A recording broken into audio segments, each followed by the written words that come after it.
After her crusade to remove Memnarch from power, Glissa, along with Slowbad, emerged from Mirrodin's core, only to be attacked by Mirrodin's inhabitants. Glissa managed to escape by herself back inside the core with the help of Memnites. Now trapped inside the core like a prisoner, Glissa is accused of being responsible for the destruction of the Radix and extinction of the Trolls. Even elves from Glissa's own homeland start calling her Glissa the Traitor. What they don't understand is that this was all the work of the one Glissa sought to dethrone, the powerful Memnarch. She's about to discover how deep the plot went. As Mirrodin is gradually taken over by the invading Phyrexia, its mana core even becomes corrupted by Phyrexian powers. Phyrexian oil, also known as glistening oil due to its shiny reflective surface, starts bubbling from the once pure core. Unable to escape the core, Glissa too is infected by the glistening oil and then transformed to a Phyrexian agent. Vorinclex chooses her to become champion of the Praetor, an extremely powerful race that now controls the dark forces on the newly transformed New Phyrexia, the land which was once Mirrodin.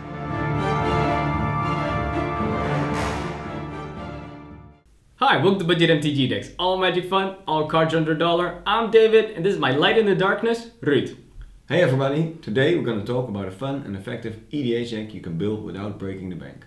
Now today's deck is going to be a combination of artifact and graveyard recursion. That's right. As with all our decks, there's just one additional build rule, and that is that all cards need to be under $1 in price, with one exception, and that is the commander. So let's take a look at the commander, David. And we have a first for us because we have our first Golgari commander, and that is Glissa the Traitor for a black and 2 green. So for 3 mana, we get a 3/3 zombie elf.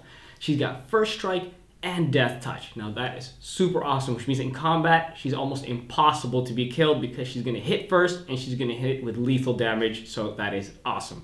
She has another ability though, and that is whenever a creature an opponent controls is put into a graveyard from the battlefield, you may return a target artifact card from your graveyard to your hand. So what is the role of this commander? It's going to be killing our opponent's creatures and recurring artifacts by doing so. So Ruud, what kind of cards do we need to make this deck work? We have 22 artifact value cards, so when we bring artifacts back, it's going to give us some value. And we have 10 removal cards. We're going to need a lot of removal because we want to kill our opponent's creatures to get that artifact value, of course. And we have some board wipes, 12 of them, also to get our artifact value.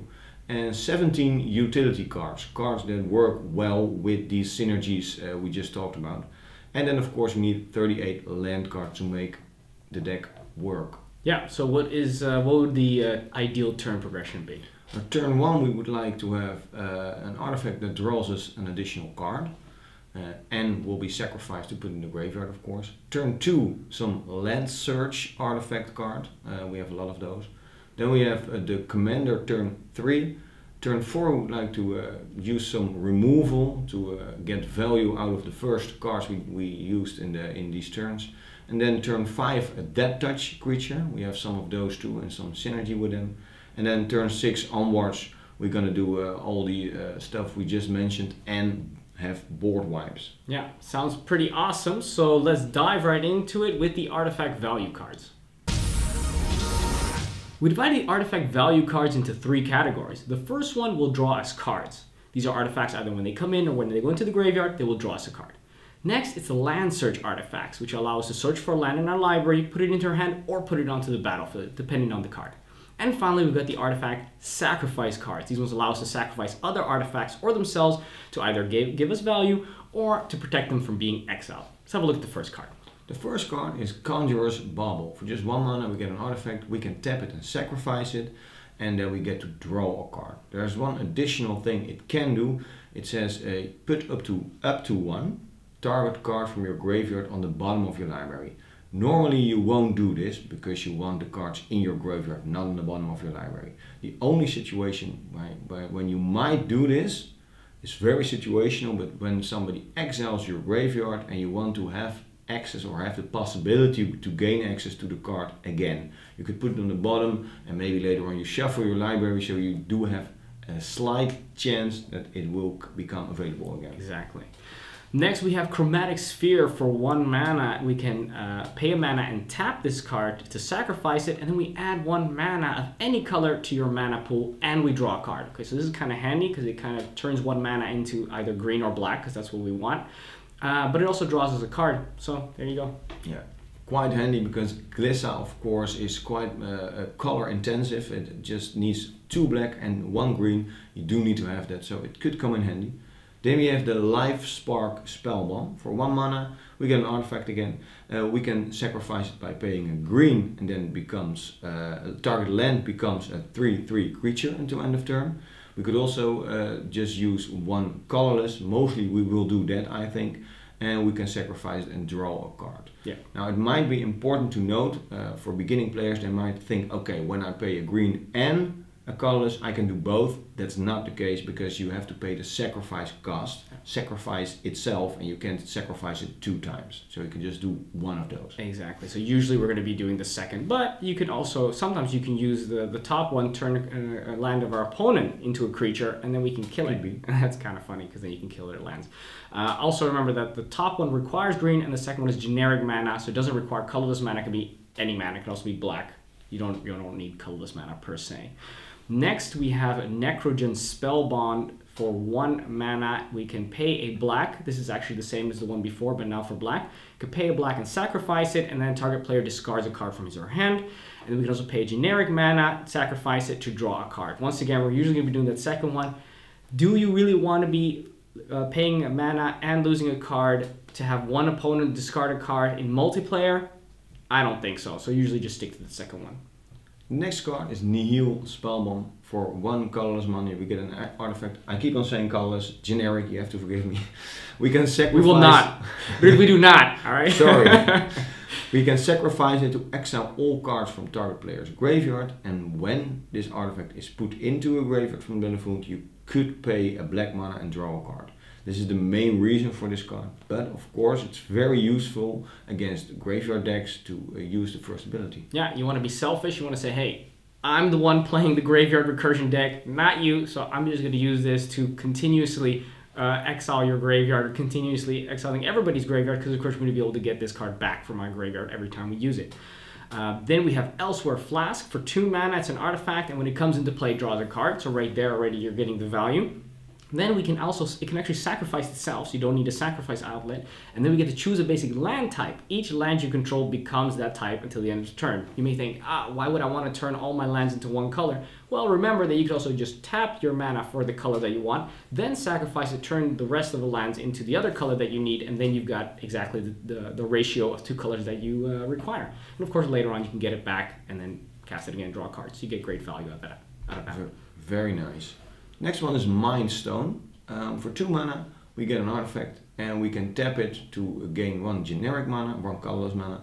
And for just, when we pay 1 mana and tap it and sacrifice it, we get to draw a card. So first off in the game, we might want to gain the mana, of course, and later on, we want to draw a card because you don't need this mana anymore. Exactly. And this is another great example of how confusing these cards are now with generic and colorless mana, because the first one is tap for a colorless mana, and the second one is pay a generic mana and tap it. And of course, that's not really clearly on these cards distinctly shown.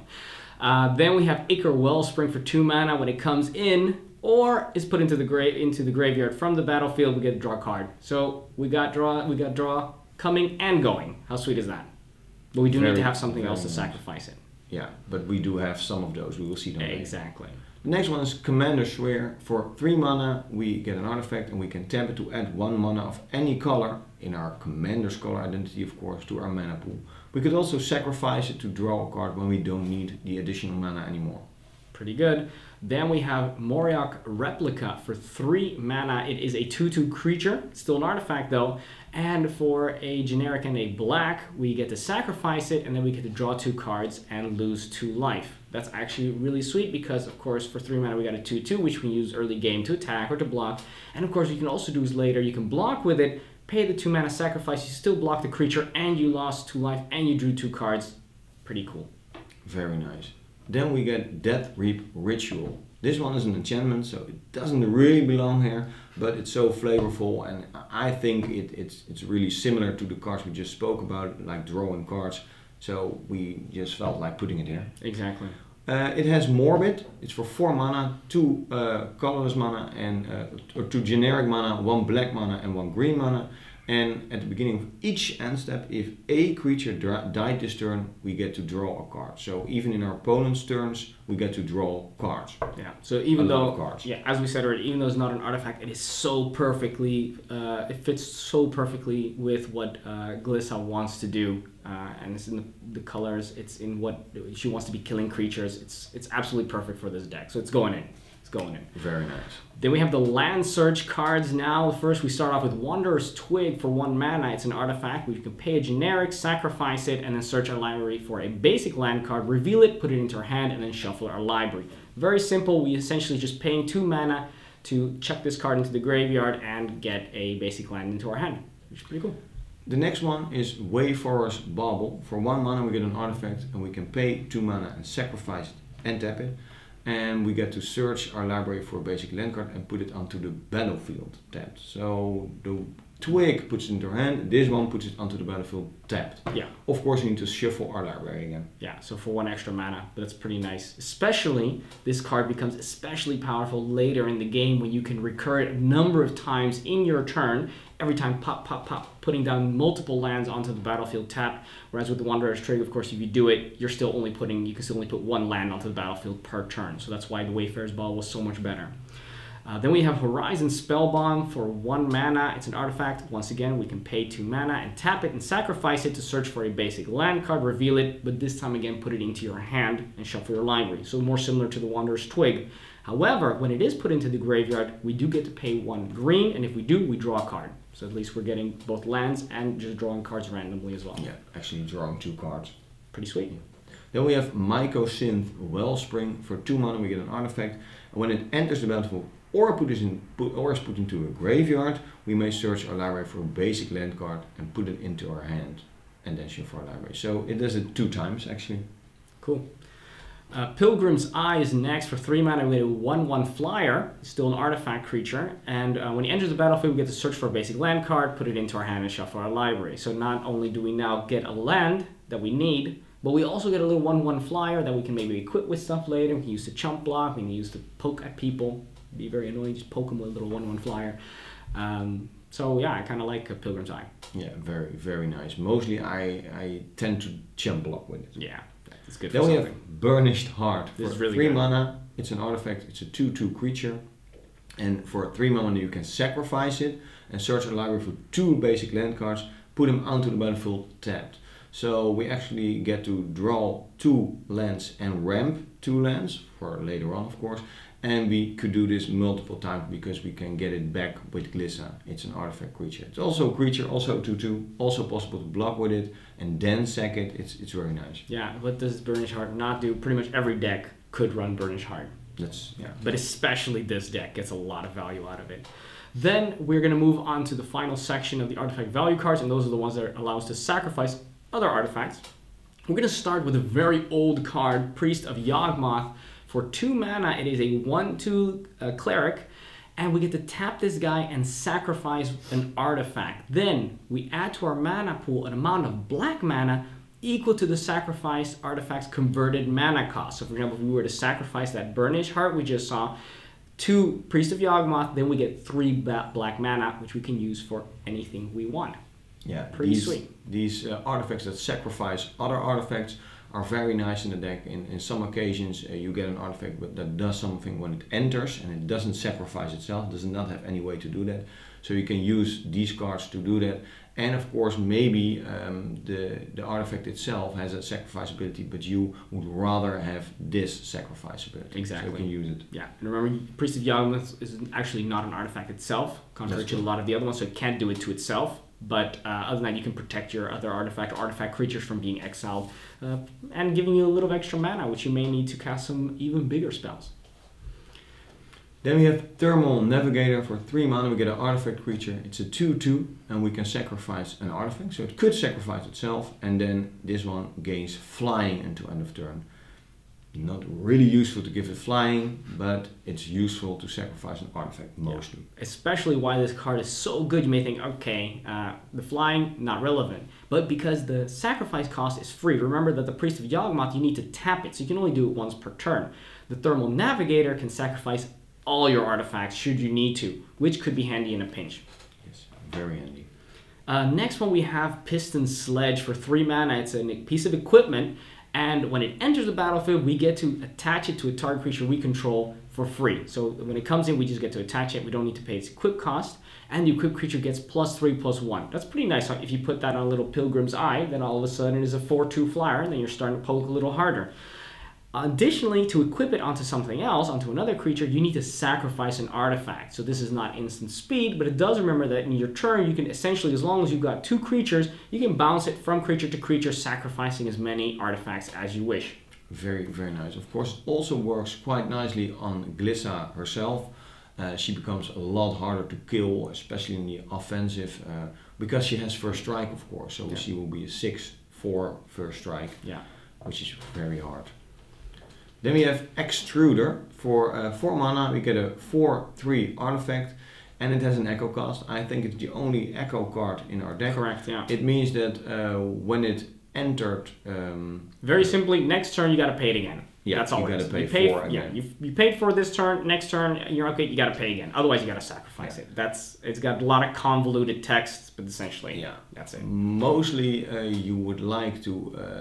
make it stay on the battlefield, I think. So you want to play this later on in the game, and then it can sacrifice an artifact and put a +1/+1 counter on a target creature. So it could be on the Extruder itself or on Glissa or another creature. Exactly. Really, really nice. It can sacrifice artifacts just for free. Yeah, very nice. And of course, pumping your creatures while it's doing that. Then finally, a card that people would probably lynch us if we wouldn't include it in this deck. Trading Post for 4 mana. It's an artifact which gives you a slew of different options. We're going to start with the first one, and that is pay a generic and tap it, discard a card. You gain 4 life. I haven't really used this one that much, but of course you could use it to discard an artifact card, which you know you're going to get later and get a little bit of life.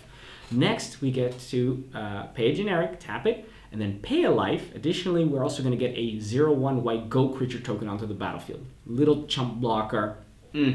Not really that useful either. I mean, yeah, could have uses, but it's not really what we use the Trading Post for mostly. Next one is pay a mana, tap it, sacrifice a creature, return target artifact card from your graveyard to your battlefield. That is a lot more interesting. To your hand. Oh, sorry, to your hand. That's a lot more interesting because you're going to have a lot of creatures which are going to be very small, maybe not too useful, and then you can just start getting your artifacts back if you're not using Glissa for that. And then finally, pay a mana, tap it, sacrifice an artifact, draw a card. Now we're in business. This is the one we're talking about. This is the one you're using. This is your bread and butter. Every turn you're just sacking one of your artifacts, and you're going to be drawing a card. And drawing the artifact back from your graveyard, of course. Later on, yeah. Yeah. Cool. Those are actually all the artifact value cards. Let's have a look at the tasty removal spells. We divided the removal cards into targeted removal spells, which allow us to pick off creatures, and ones that support our Death Touch strategy, so which help us because we have Death Touch creatures. So let's have a look at the targeted spells first. The first one is Executioner's Capsule.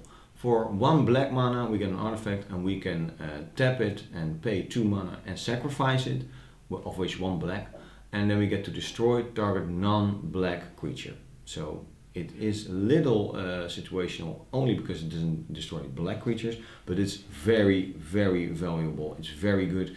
Because it sacrifices itself and destroys a creature right away, we get to return it to our hand immediately, because Glissa will be on the battlefield when you use this, and we can use it again. So this 1 card can, for 3 mana, can destroy multiple creatures. For 3 mana 1, and then another 3 mana, we get to do it multiple times each turn, or maybe even 2 times a turn. Yeah. Really, really valuable. Really annoying for your opponents when they don't play black. As long as you've got the mana and Glissa's out, you can kill those non-black pesky creatures.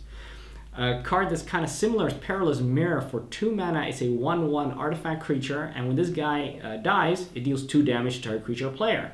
Once again, if this creature is with toughness 2 or less, you can just have it die because you can sacrifice it to one of your things, or you could have it die via attacking and blocking, any of those ways. And then when that happens, of course, you can bring it back. And if you can do that multiple times because you've got a free artifact sack outlet, then you can essentially kill all those 1 toughness and 2 toughness creatures, as long as you got the 2 mana to spare. A little more difficult to play than the Executioner's Capsule. Executioner's Capsule is much better, It does only 2 damage, and well, of course, you do need a way to sacrifice it, but still very nice.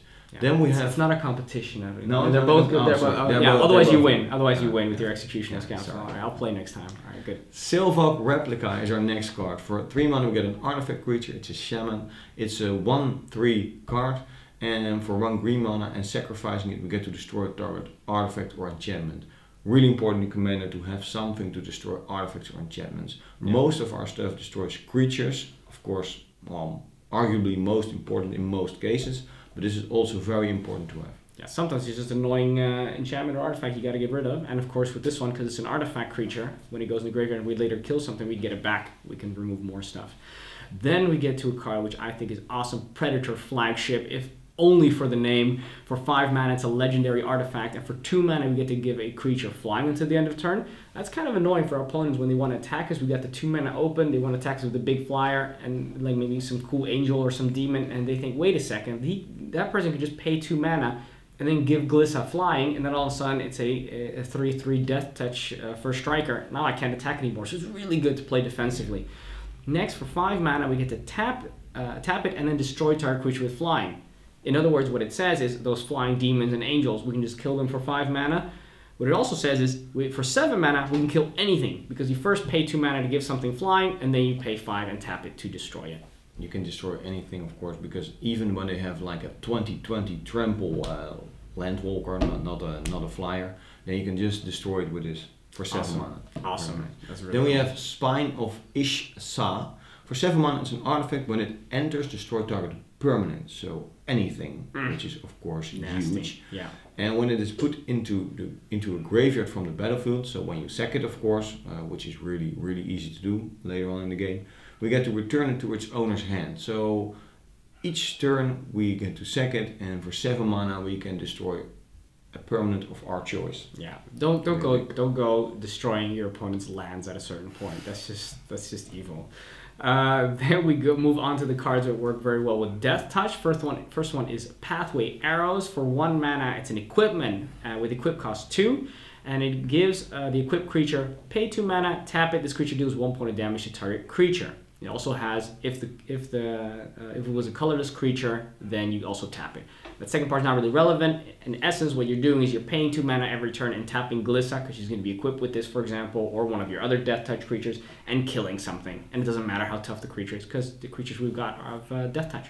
Very nice. Quite similar to Viridian Longbow. For 1 mana we get an equipment, and equipped creature has tap it, so you don't have to pay 2 mana, and the creature deals 1 damage to target creature or player. So quite similar. You could do it to a player, but it doesn't cost you mana. Only the equip cost is 1 more. The equip cost is 3. Yeah. So I think it's a little better. So again, I win. Yeah, you win again. Damn, I'm not playing this game right, am I? I should really focus on the order of these cards a little bit better. Okay, I'm going for the next one. All right, Wolf Hunter's Quiver for 1 mana. Equipped creature has tap. This creature deals 1 damage to target creature or player. And that's the relevant part. Once again, you're doing 1 point of damage and you're killing stuff. The second part is this creature deals 3 damage if the target was a werewolf. Okay, not very relevant. The only problem is this one has an equip cost of 5, which is pretty steep. Of course, once it's on, that's nice, but 5 is pretty high. So I'm still not winning this game, but still pretty sweet when you can equip Glissa with any of these artifacts. Really nice. Then we have Triangle of War. For 1 mana, we get an artifact. For 2 mana, we can sacrifice it, choose target creature you control and target creature an opponent controls. Each creature deals damage equal to its power to the other. So in a lot of cases, they will kill each other, even if your creature has first strike, like Glissa, because they just deal damage to each other. Correct.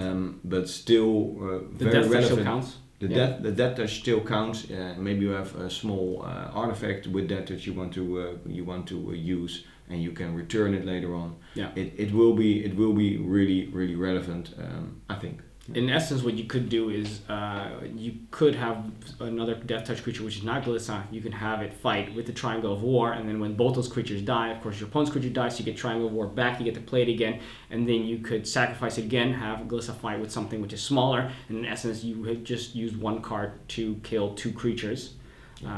So you could get some value out of there. And plus, it is not as good as the other ones, but push comes to shove, you can always throw Glissa under the bus to instantly remove the biggest threat on the battlefield. Then we have Nemesis Mask. For 3 mana we get an equipment, and it states, for 3 is the equip cost, and it states that all creatures able to block equipped creature do so. This is really huge, of course, especially against all the utility creatures your opponents might have. When you equip it on Glissa, she gets to kill 3 creatures that have to block her. Yeah. Maybe even more when you pump Glissa a little bit with the counters or the we just saw some other equipments. Well, really huge, of course. Mostly it's just hilarious to just attack your opponents who have 3 creatures or less at that point in time, and then you just know they just can't do anything about it, and they're going to lose all their creatures, and it's just awesome and fun. And it's a great artifact, really. It's really nice. Great, awesome removal. All right, those are the normal removal spells. Now let's have a look at the board wipes. We divided the board wipes into 2 categories. Soft board wipes, which are board wipes which will not kill Glissa, which is nice because you want to be killing a lot of creatures, and if Glissa's still on the battlefield, we're going to be getting a lot of artifacts back from the graveyard, back to our hand, and Glissa will still be on the battlefield, so we don't need to go around trying to recast her. Then we have the hard board wipes. These are the ones that will kill Glissa, but they will also destroy pretty much anything, which you sometimes need. Sometimes you just gotta wipe that board the hard way.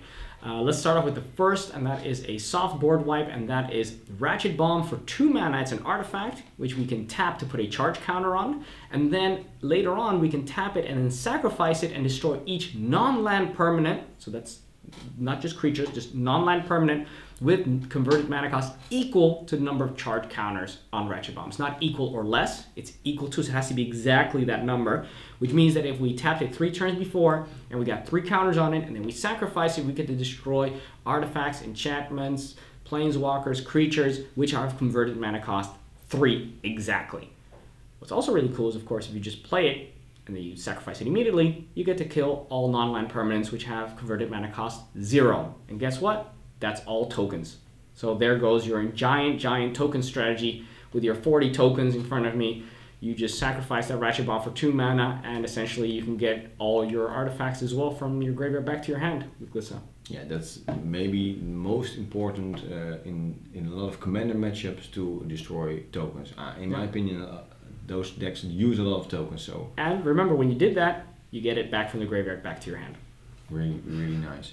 Then we have Sudden Spoiling, the next card, for 3 mana, of which 2 black. It's an instant with split second. So when you cast it, nobody can react to it. That's what until it it resolves. Yeah. Until it resolves, of course. No instants or abilities, nothing can be done. And it states that until end of turn, creatures target player controls lose all abilities and have base power and toughness 0-2. So they can be killed quite easily. Do keep in mind that counters and enchantments will still count on those creatures. So maybe they're not 0-2 in essence. Yeah. At that moment. But mostly, you're not gonna in Commander, you're not gonna have a lot of enchantments on creatures pumping, giving a creature +2/+2 or something like that. No. So in essence, most of the big fatties, which are already really big, really strong, you're all gonna make them 0-2s, and that's actually really important for some of the later soft counters, which we're gonna be looking at in a second. But first, we're going to look at Gaze of Granite, which costs X, black, green, where X could be any number of mana. And it states a sorcery that states destroy each non-land permanent with converted mana cost X or less. So now we are destroying everything less. So if you're paying 6 mana into this thing, we're killing everything that's 3 or less. Needless to say, what's very cool is to use, of course, to pay not 6 mana, but to pay 5 mana for this.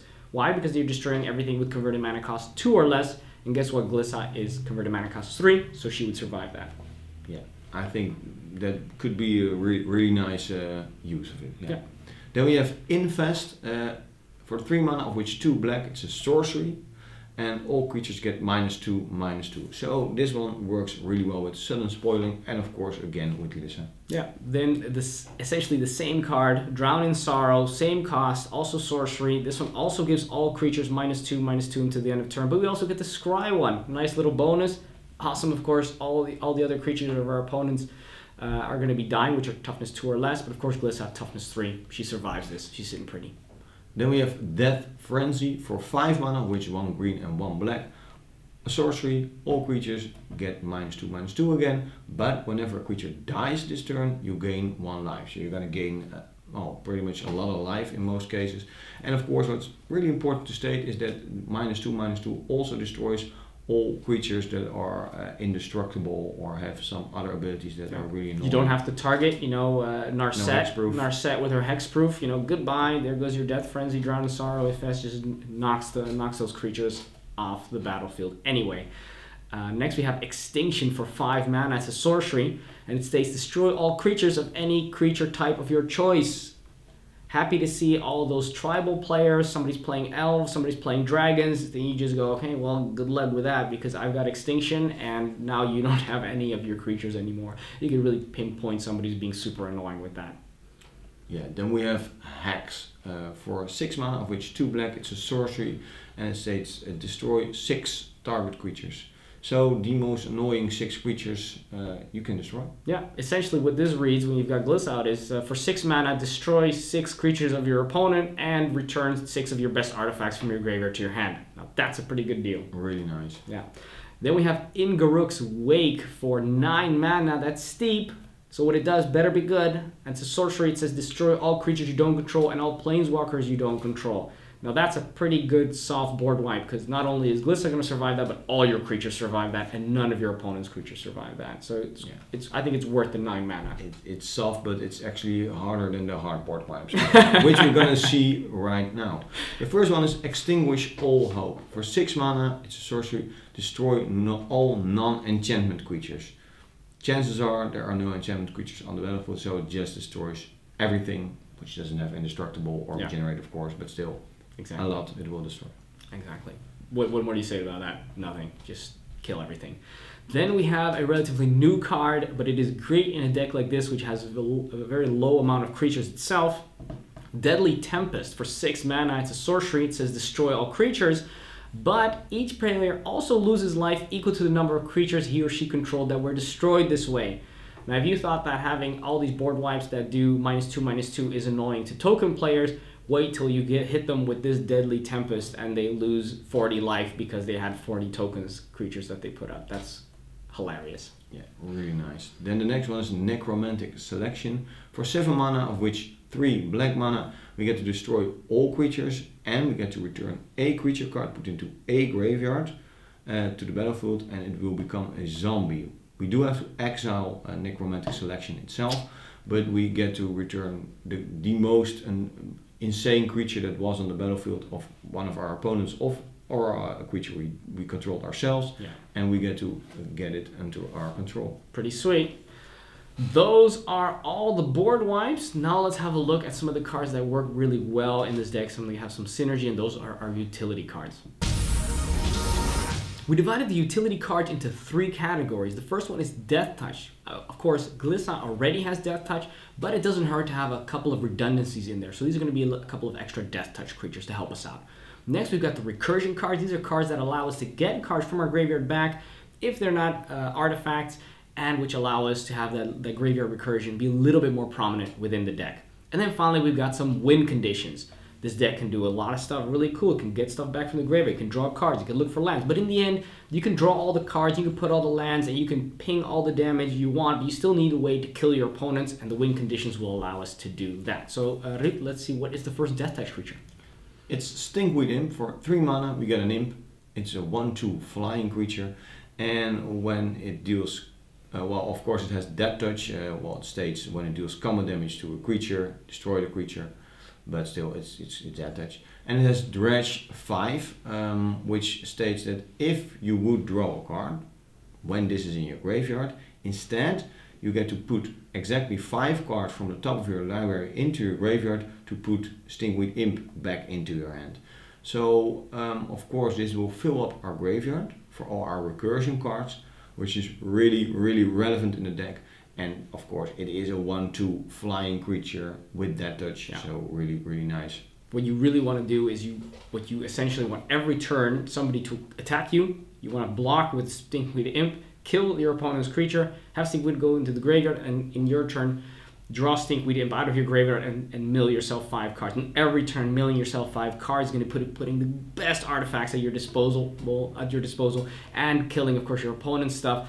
One thing to remember is essentially Stinkweed Imp has Death Touch, but one moment when it does not, and that is when it's pinging damage using those artifacts which allow it to tap and deal 1 point of damage to target creature or player, because it's not combat damage, so in essence then it doesn't have Death Touch. But for the rest, you're good. The next card is a Vampire Nighthawk. For 3 mana we get a Vampire Shaman, a flying creature with 2/3, and it also has Death Touch and it has Lifelink. So of course the Death Touch is most relevant for our synergy, but on top of that it's just it's just a really good card. We tend to not put in cards into our decks that are just good, not doing anything with our synergy, but this also does something to our synergy, so really relevant. We got a good excuse. We got a good excuse because it has the Death Touch. But it's a great card to pump as well, dealing with attacking with a bigger Vampire Nighthawk, dealing 5 damage, gaining 5 life is not too shabby. Next we have Reaper of the Wilds for 4 mana, of which 1 has to be black and 1 green. We get a 4/5 Gorgon. Now whenever another creature dies, we get to scry 1. Hey, this is great because Glissa wants to kill other creatures, and this guy wants you to kill other creatures, so now you're recurring artifacts and you're scrying. How awesome is that? Then you can also give it Death Touch for 1 black till the end of the turn. Makes it kind of annoying. You do need to keep the black open, but also people don't know whether they can attack into you. And then finally for 2 mana, we get to give it Hexproof until the end of turn, which means it is a pain to remove with pinpoint removal, because as long as you got 2 mana open, people are going to say, okay, so I can target it, but then they can give it instant speed, they can give it Hexproof, and then it fizzles. So why even bother? So it actually sticks on the battlefield for quite a long time. Yeah, really nice card, of course. And a 4/5 for 4 mana is pretty nice. Huge. Then we have Acidic Slime for 5 mana. We get a 2/2 Death Touch Ooze, and when it enters the battlefield, destroy target artifact, enchantment, or land. So no creatures, but we do need to destroy some artifacts or lands, or enchantments. We don't want to destroy lands. Well, we might want to, but don't do it. No, don't. So next we have Ogre Slumlord for 5 mana. It's a 3/3 Ogre Rogue, and whenever another non-token creature dies, so this includes your opponent's creature, which you're trying to kill, we get to put a 1/1 black creature token onto the battlefield. And remember that as long as Ogre Slumlord's still on the battlefield, all your rats have Death Touch. So essentially you're going to get a bunch of little 1/1 Death Touch, which of course you can use to attack and block with impunity. Super strong. Really nice. Then we have Hythonia the Cruel. For 6 mana we get a Gorgon, which is 4/6 Death Touch. And what is really nice about this card is that it's also a board wipe, because for 8 mana, of which 2 black, it gains Monstrosity 3, so it will get 3 +1/+1 counters on it. You can do this at any time, instant speed. And when it does become monster, you get to destroy all non-Gorgon creatures. So pretty much everything except Hythonia. There will not be a lot of Gorgons. Well, of course, and your Reaper of the Wilds. Reaper of the Wilds, okay. But your opponents, mostly, chances are, they don't have Gorgons. Yeah, exactly. And of course, you're going to have a, a 7/9 Death Toucher on the battlefield. And that's going to be tough. Yeah, awesome card. Then we're going to move on to the Recursion cards, and we're going to start with my personal favorite, and that is Codex Shredder for 1 mana. It's an artifact. We pop it on the battlefield.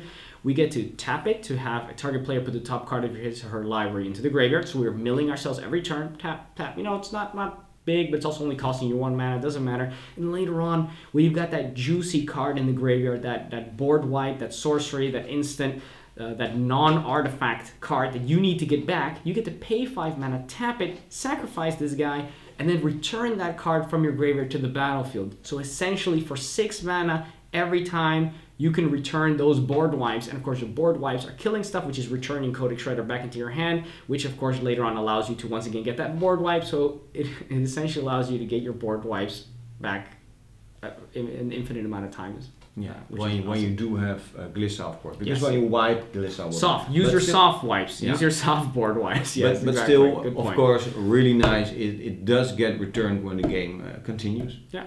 Then we have the next card, Nyx Weaver. For 3 mana we get a spider, it's 2/3 reach.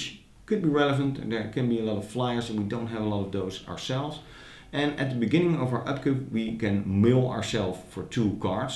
Really relevant of course, again gaining those artifacts into our graveyard.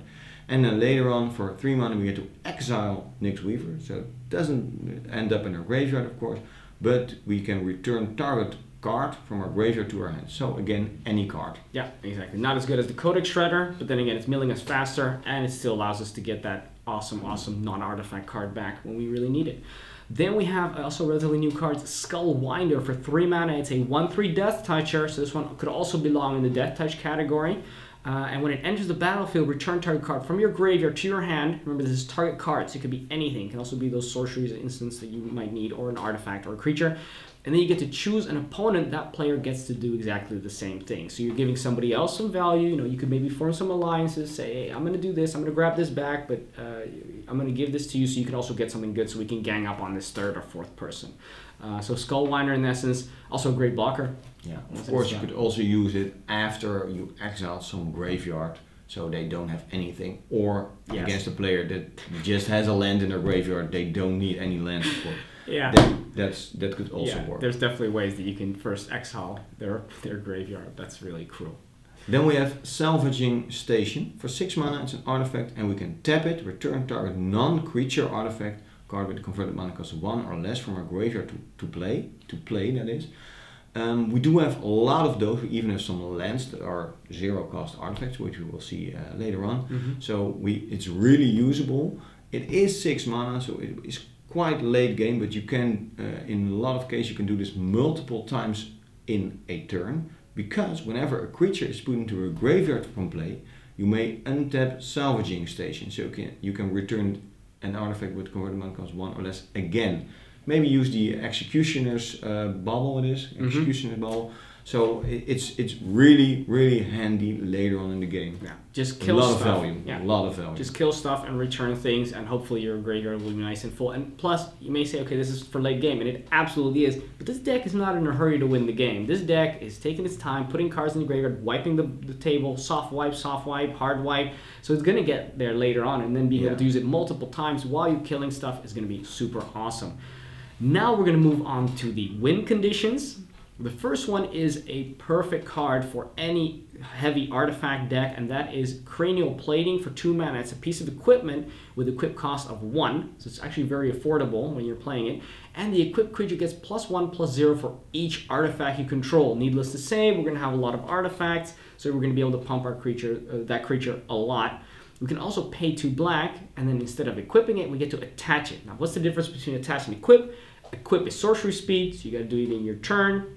And attaching is instant speed, so you can do it as a surprise, which is really cool because you can attack with a bunch of death touch creatures. Somebody may say, okay, I'm gonna block that one. Then you say, okay, I'm gonna attach instant speed, the artifact, onto the other creature and hit you for a ton of damage. Yeah, that's really the most relevant way to use Cranial Plating. Yeah. Then we have Loxodon Warhammer for 3 mana. It's an equipment. Equipped creature gets +3/+0, really relevant, but first strike death touch, of course. And it also gains Trample and Lifelink. So we get to gain some life back because the games tend to go long with Glissa. The equip cost is 3, so it's quite mana intensive, but still. Still, having Glissa being a 6/3 first strike death touch Trample Lifelink is gonna be a thorn in your opponent's side. Yeah, that is. Next card we have is Molder Beast for 5 mana. We get a 5/3 beast with Trample. And the Trample is important because to win games we want to be getting through with damage, which of course holds through for the Cranial Plating, the Loxodon Warhammer, and now the Molder Beast as well. And whenever an artifact is put into the graveyard from the battlefield, this guy gets +2/+0 to the end of turn. Once again, very cool. We have ways to sacrifice artifacts either to themselves or have another card which allows us to sacrifice artifacts instant speed. And what do? We attack. People think, am I going to block? Am I not going to block? And then boom, instant speed. You sacrifice a ton of artifacts. This thing gets +20/+20, and then you kill them. Yeah, +20 is a lot. Oh, sorry, not +20, +20/+0. Yes, yeah, but it could become really big, especially maybe with the Cranial Plating. It does have Trample, really nice. Yeah. Then we have another win condition, Fangren Marauder for 6 mana. It's a beast. It's a 5/5. which is not really big, but big enough to cure opponents when we just destroyed everything. Whenever an artifact is put into a graveyard from the battlefield, you may gain 5 life. So again, games tend to go long, so you might want to gain some life back. It does that quite easily. Yeah, and remember that if you've got 2 or 3, let's say you've got 3 artifacts and you're going to sack them for value, that's not very unrealistic to have that. And then you're gaining 15 life. That's really a lot of life. Yeah, that's really it's going to get out of hand, especially in late game where you're doing sacking, returning, casting, sacrificing, returning, playing. You're doing a couple of times per turn. You're going to be gaining ton and ton of life. At a certain point, might be, okay, we're just going to leave you alone for a bit because you're at 103 life, and I'm just going to focus on somebody else who I can kill. Next card is Scuttling Doom Engine for 6 mana. It's a 6/6 artifacts construct, which is very cool because of course you can get it back with Glissa. And when it can't be blocked by creatures power 2 or less, which is nice, so it's not going to be chump blocked very easily.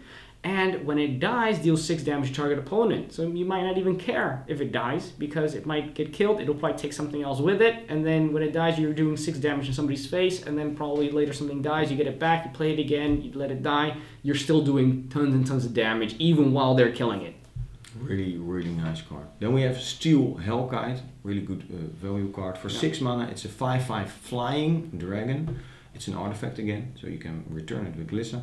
For 2 mana, it gets +1/+0 until end of turn. But the most important ability, which is really huge, for X mana, we get to pay. Destroy each non-land permanent with converted mana cost X, whose controller was dealt damage this turn by Steel Hellkite. You can only do this once a turn, so you can pay 1 and 2 and 3. That's not possible. We can do this just once. Again, you can destroy the most annoying stuff on the battlefield, the most annoying utility creatures or the tokens. And of course, it's just a really big dragon to attack with. Yeah, so leave your mana open when you attack, cast your spells after combat, because you want people to think, okay, you can pump this thing and it will take down anything that you block with. And then when they don't, you just pay 0 mana to kill all their tokens. Or you pay any other number of mana to kill, you can kill also the hexproof creatures, which is pretty nice because it doesn't really target. Nice. Then finally we have Mere Battlesphere for 7 mana. We get a 4/7 artifact creature. It's a Mere construct. This guy's pretty cool because when he enters the battlefield, he comes along with his 4 little 1/1 colorless Mere artifact tokens. This is also an artifact creature, comes with all these other artifacts. When this guy dies, of course, we can return it with Glissa, which is very cool. And also when it attacks, we get to tap X untap Mere we control. So this doesn't have to be limited to those 4, but it could also be if you've cast it multiple times, you've got more all those Mere count. And then you get to deal X damage to target defending player. Plus it also gets +X/+0. So you've got those 4, let's say. You're going to tap those 4. It becomes a 8/7 when it attacks. Plus you just did an additional 4 points of damage. And they can't do anything about that. That's just, it just shoots it right away. Very cool. Also one of those cards which you don't mind if your opponent's killed, because you're going to get it back and get even more tiny little artifacts, which you can also sacrifice for value or chump block with. It's going to give your opponent some real big problems. Those are the utility cards. Once again, we can't cast anything unless we have the right mana distribution, so let's have a look at the lands. We divided the land cards into 10 swamps, 12 forests and 16 non-basic land cards. So let's take a look at the non-basic land cards, David. Okay, we're going to start with Buried Ruin. It is a land we could tap for a colorless mana, and we can also pay 2 mana and then sacrifice it, tap it and sacrifice it to return a target artifact card from your graveyard to your hand. Now, usually we're just going to be using Glissa to be returning artifacts, but it's not a bad idea to have this little backup right there, just in case Glissa's not on the battlefield at that point in time. Exactly. Then we have Grim Backwoods. It's a land, we can tap it to gain 1 colorless mana, but we could also tap it and pay 4 mana, of which 1 green and 1 black, and we get to sacrifice a creature and draw a card. So when we sacrifice an artifact creature to draw a card, we could return it later on. Yeah, and I mean, usually you're just going to be using it for the mana, but it's not bad. I've used it plenty of times where you just think, oh, well, that creature is just not one of those Mere tokens, for example. Yeah. They're not doing anything. All right, goodbye, give me a card. Exactly. Next card, Phyrexian's Core, also taps for a colorless mana, and we get to pay a mana, tap it, sacrifice an artifact, and gain a life. You may think, really? We're at this point where we're gonna be happy about gaining 1 life? No, that's not what it's about. It's about sacrificing those artifacts to gain value, because when they die, gives you value, or protecting our artifact creatures when they're trying to be exiled or something along those lines. In that case, super useful. It is. Then we have Tree of Tales. It's basically it's a forest, but it's an artifact land. It gives you green mana, but it's an artifact for 0 mana actually. Yeah, so we can return it to our hand from the graveyard. Then the same holds true for Vault of Whispers, but this time it is a swamp. The next card is Bojuka Bog. It enters tapped.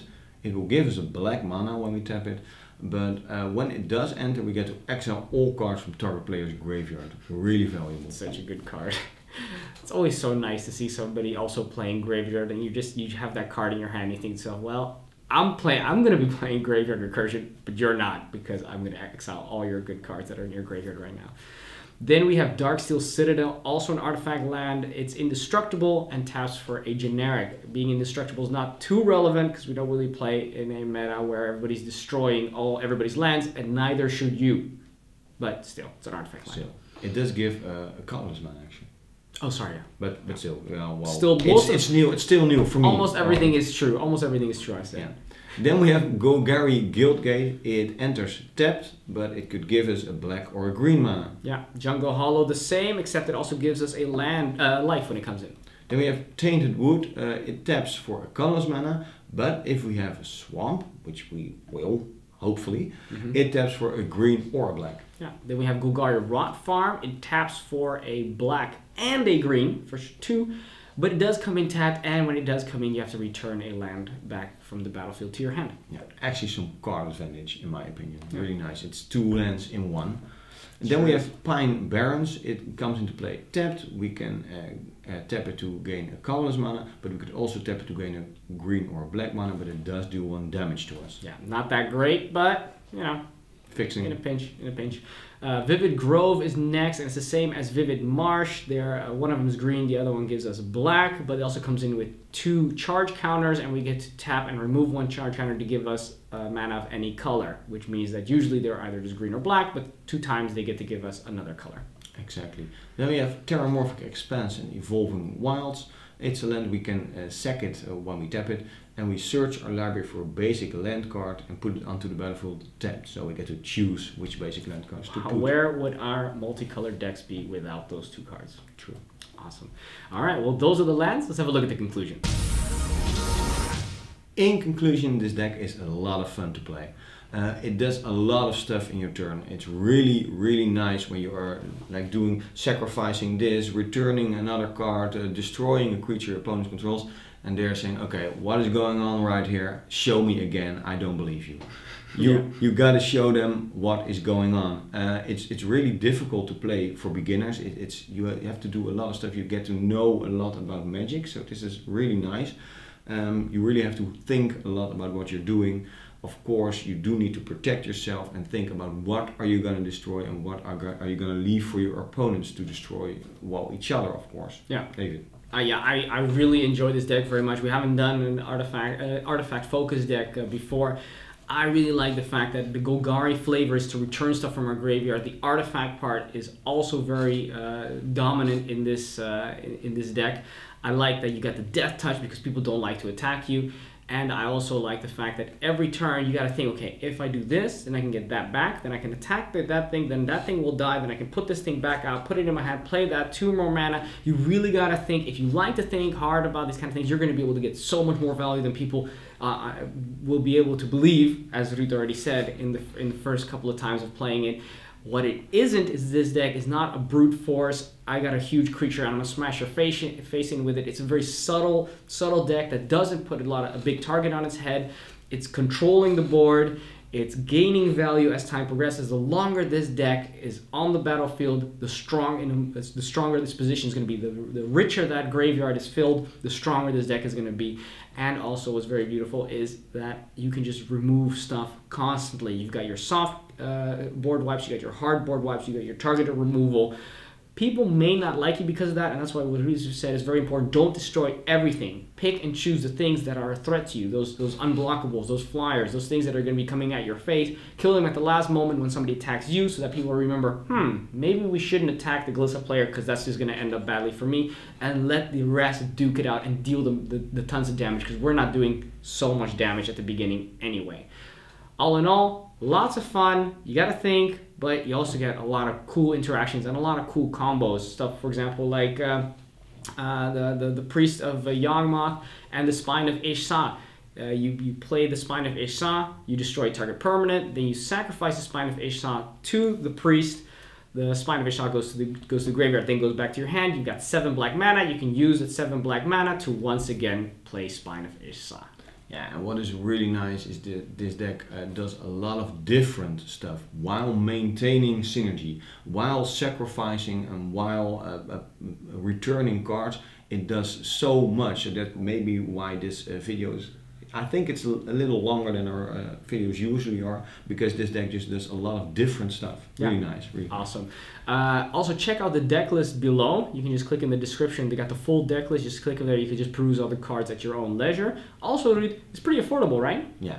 As with our decks, it's really affordable. We did the math on magiccards.info, which compares a lot of magic cards sites which sell magic cards, of course. We used all the medium price, so you can buy this deck of a price of below $32. That is including buying lands, which you might not need to, and including the commander. So anyone can really buy this deck and have a lot of fun with this commander deck. Absolutely. Next, we're going to ask you guys to subscribe and follow us on Facebook and Twitter, because then you'll be notified as soon as we put out another video, whether it's a deck tech, or whether it's an infinite combo video, or whether it's some kind of tutorial. Just whenever these videos are coming out, you'll get a notification right away, so you don't have to be coming back and searching. Just subscribe, it's free, and you'll get notified as soon as a new video comes out. Do we have a question of the day? Of course we have one. I think it's a really original question. David came up with it. What games do you play when not playing Magic the Gathering, if any? Leave your answer in the comments below this video. Yeah, I'm just also very curious to know, okay, because Magic's such a big part of our life, but we also like doing other things. Just curious what you guys like to do in your free time. We're not playing Magic, maybe we want to do that too. So let us know in the comments below. Well, that's it. Thanks for watching. I'm David. And I'm Ruud. And this was Budget MTG Decks.